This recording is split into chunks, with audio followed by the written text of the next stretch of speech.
Well, to start with, let me tell you the story of Better Globe, how it all started. When I was 60 years old, some years back, I had done business all my life. I had great success and some few failures, like any entrepreneur have. And in fact, I wanted to do something else with my life than just working for money. So I sat down with my wife and we decided to do something different.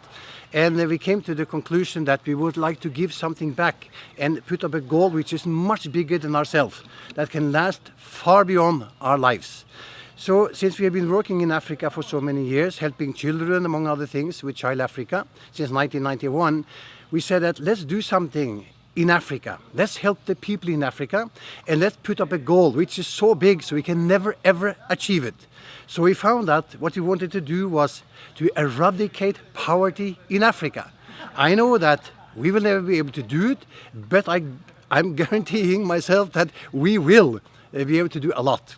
And that is actually what we are going to do. So when we had that in mind, we said, okay, so how can we eradicate poverty in Africa?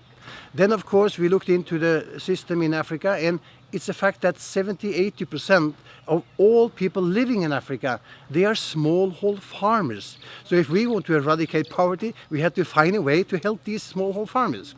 And that's exactly what we decided on. So the next thing was, what can we do to help them? And I had been before, as a businessman, study forestry because I understood that the market is, in fact, of tropical timber goes up and the supply is going down, has done for many, many years. So I found that that would be a good business as a way of generating money for these people. And every smallhold farmers in the whole of Africa, they are able to plant trees. So that was a typical good match. So we decided that's what we should do. Then the second question was, how do we start up these things? And that was on the thinking state at the time.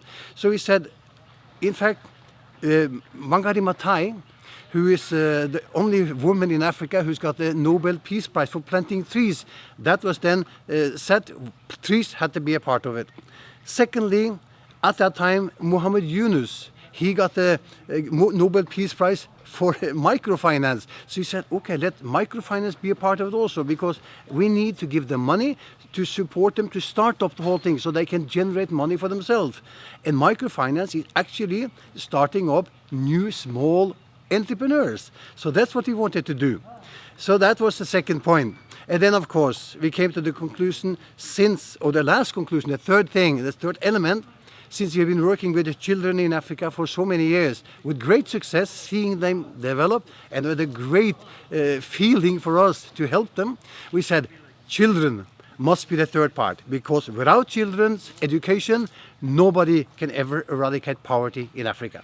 So those were the three main issues: tree planting for generating money for the people, microfinance to help them get started up, and then children's education to secure that the continent will continue to move. So that was actually the starting point of Better Globe. Then, of course, we looked into ways of doing it, marketing and so forth. That's a long story. I'm not going to take that now. However, that's the starting point.